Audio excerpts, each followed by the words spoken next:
বিশ্বনবী বললেন, ১ নম্বরে যে নারী ৫ ওয়াক্ত সালাত পড়ে, ২ নম্বরে যে নারী রমাদানের রোজা রাখে, ৩ নম্বরে স্বামীর আনুগত্য করে, ৪ নম্বরে প্রাইভেটস মানে লজ্জাস্থানের হেফাজত করে। এই ৪টা কাজ যদি দুনিয়ার বুকে কোনো নারী করতে পারে, দুনিয়ার বুকে যদি কোনো নারী এই ৪টা কাজের গ্যারান্টি দেয়, বিশ্বনবী তারে জান্নাতের ৮টা দরজা দিয়ে ঢোকার গ্যারান্টি দেয়। সহজ না কঠিন? নারীদের জন্য সহজ না? ৪টা কাজ করলে ৮টা জান্নাতের দরজা খুলে দিবে কে? মায়েরা, বোনেরা, আপনাদের মডেল হচ্ছে বিশ্বনবীর স্ত্রীরা।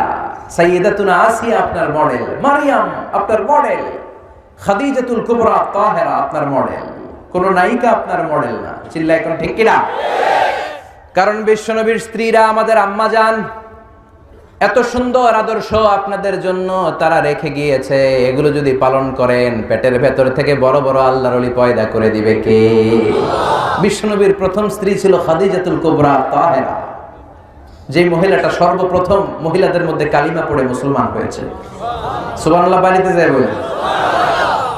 বিশ্বনবী উনাকে এত ভালোবাসতেন, সহিহ মুসলিমের বর্ণনা, বিশ্বনবী বলতেন, রুজিকতু ইন্নী রুজিকতু হুব্বাহা, আমি খাদিজার ভালোবাসাটা আল্লাহর পক্ষ থেকে রিজিক হিসেবে পেয়েছি। আবার আল্লাহরে বলছেন, আল্লাহ যেই কিয়ামতের কঠিন ময়দানে বাবা তার ছেলেরে চিনবে না, মা তার মেয়েরে চিনবে না, পীর সাহেব মুরিদরে চিনবে না, মুরিদ পীর সাহেবরে চিনবে না, ওই কঠিন বিপদের দিনে আমি আমার খাদিজারে যেন ভুলে না যাই, আমি আমার খাদিজারে যেন এই কঠিন দিনে চিনতে পারি। গরব আল্লাহু আকবার। এত ভালোবাসতেন।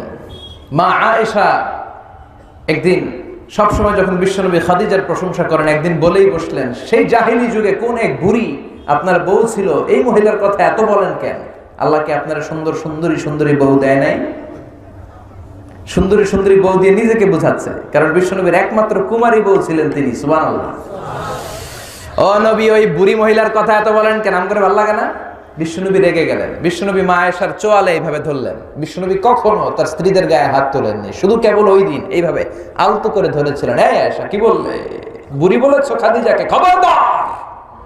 এই মহিলাটা এমন মহিলা, এই পৃথিবীতে একটা মহিলাকে আল্লাহ আরশের উপর থেকে সালাম দিয়েছে, সেটা আমার খাদিজা। সাইয়্যিদাতুনা খাদিজা ইন্তেকালের পরে বিশ্বনবীর কলিজাটা ভেঙে খান খান হয়ে যায়। জান্নাতুল মাআলার পাশে একটা রাস্তা আছে, শারে আল হাজুন, পাশে একটা পাহাড় আছে, জাবালে হাজুন। ওই জাবালে হাজুনের পাদদেশে বিশ্বনবী নিজেই মা খাদিজাকে দাফন করেছে। দাফন শেষে দাঁড়িয়ে দাঁড়িয়ে কাঁদলেন, অনেক দোয়া করলেন। সাহাবারা সবাই চলে যায়, বিশ্বনবী যায় না। সাইয়েদনা আবু বকর ডেকে বলে, বিশ্বনবী চলেন ঘরে ফিরে যাই। সাইয়েদনা ওমর ফারুক বললেন, নবী চলেন ঘরে ফিরে যাই, অনেক তো হয়েছে, অনেক দোয়া হলো, এবার চলেন ঘরে ফিরে যাই। বিশ্বনবী বললেন, আবু বকর তোমার মনে চায় তুমি যাও, ও ওমর তোমার মনে চায় তুমি যাও, আমি যাব না। যেই মহিলাটাকে আমি মাটির মধ্যে এখন রেখে দিলাম, যেই নারীটাকে আমি মাত্র কবরস্থ করেছি, এটা সাধারণ কোনো মহিলা না, আমার বিপদের দিনের সঙ্গিনী খাদিজা। কেউ যখন আমারে শেল্টার দেয় নাই, তখন আমার খাদিজা আমারে ভুলে নাই। তোমরা যাও, আমি মুনকার নাকির আসা পর্যন্ত অপেক্ষা করব। খাদিজার কবরের প্রশ্নের জবাব দিতে যদি খাদিজার সমস্যা হয়, আমি নিজে খাদিজার কবরের 3টা প্রশ্নের জবাব দিয়ে তারপরে ঘরে ফিরে যাব রে আবু বকর। সাইয়েদনা জিবরাইল এসে ডেকে বললেন, নবী ঘরে যান, টেনশন আপনার না, টেনশন কার? আপনি চলে যান, দাঁড়িয়ে থাকার দরকার নাই। সাইয়্যিদাতুনা খাদিজা যদি কবরের প্রশ্নের জবাব দিতে কোনো ঝামেলায় পড়ে, আরশের উপর থেকে আল্লাহ নিজেই কবরের প্রশ্নের জবাব দিয়ে দিবে গো নবী। কি নারী ছিলেন! আজীবন বিশ্বনবীকে শেল্টার দিয়েছেন। এরকম পতি ভক্ত নারী গোটা বিশ্বে দ্বিতীয়টা নয়। আর এখন প্রতিভক্তি তো দূরের কথা, আমরা করি নারী ভক্তি। কথা কন? ওনারা আমাদেরকে ভক্তি করতে চায় না, বরং আমরাই ভক্তি না করলে খাওন জুটে না। কথা বলেন? ওই যে সবাই কয় ঠিক, মানে সবাই বড্ড ঝামেলায় আছে ঘরে। নারী নির্যাতনের মামলা হয়, পুরুষ নির্যাতনের কোনো মামলা নাই। আল্লাহর কাছে চোখের পানি ছাড়বেন খালি, কিচ্ছু করার নাই। মায়েরা, এই খাদিজাতুল কুবরা আপনার মডেল, আপনার জন্য আদর্শ। মা আয়েশা আপনার জন্য আদর্শ। কি নারী ছিল মা আয়েশা! বিশ্বনবী বললেন, আয়েশা ইন্নী রাআইতুকি ফিল মানামি সালাসা মাররাত, 3 বার আমি তোমার স্বপ্নে দেখেছি। চতুর্থবার সাইয়েদনা জিবরাইল জান্নাতের রেশমি কাপড়ে মায়েশার চেহারাটা এনে বললেন, ও নবী দেখেন তো কেমন লাগে। বিশ্বনবী বললেন, ভালো লাগে। জিবরাইল বললেন, তাহলে বিয়ে হয়ে যাক। সুবহানাল্লাহ পড়েন। বিশ্বনবী বললেন, জিবরাইল তুমি যদি বিয়ের ঘটক হও, আল্লাহ যদি হয় কাজী, আমি মুহাম্মদ এই বিয়েতে রাজি। বিশ্বনবী সম্মতি প্রকাশ করলেন, আমি রাজি। আকাশ থেকে আল্লাহর কাছ থেকে ডিসিশন আসলো, বিয়ে হয়ে গেল দুজনের। কিন্তু ঘরে তো ফার্নিচার নাই, জাজিম বালিশ এগুলো কিচ্ছু নাই, আছে খালি সুখ। আছে কি? কথা কন।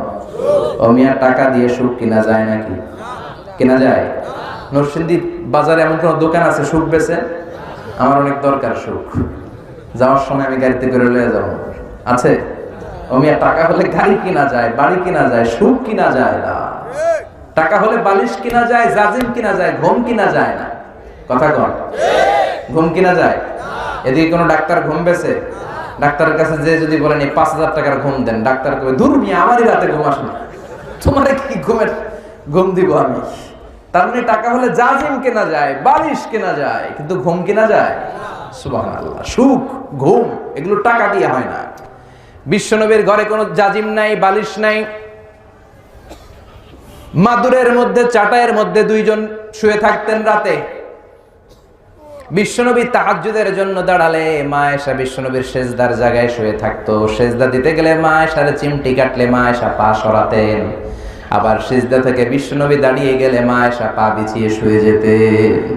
কি সুখ! এত ভালোবাসতেন মা আয়েশাকে, আদর করে ডাকতেন ইয়া আইশু। কি বলতেন? ইয়া আইশু। আবার ডাকতেন ইয়া হুমায়রা। আবার বিশ্বনবী বলতেন, আয়েশা কখন তুমি আমার উপর সন্তুষ্ট, আবার কখন তুমি আমার উপর নাখোশ, সবটাই কিন্তু আমি টের পাই রে আয়েশা। মা আয়েশা বললেন, ও নবী কখন আপনি বুঝেন যে আমি রেগে আছি, আর কখন বুঝেন আমি আপনার উপর খুশি? বিশ্বনবী বললেন, যখন তুমি রেগে থাকো তখন তুমি দোয়া করার সময় আল্লাহর ডেকে বলো, ও সাইয়েদনা ইব্রাহিমের আল্লাহ আপনি মদিনার উপর রহমত করেন, বরকত করেন। আর যখন তুমি আমার উপরে খুশি থাকো তখন দোয়ার সময় বলো, ও মুহাম্মদ সাল্লাল্লাহু আলাইহি সাল্লামের আল্লাহ, শেষ নবীর আল্লাহ আপনি রহমত দিয়ে মদিনাটাকে ভর্তি করে দেন। मेरे नबी प्यारे नबी इश्क नबी सबके नबी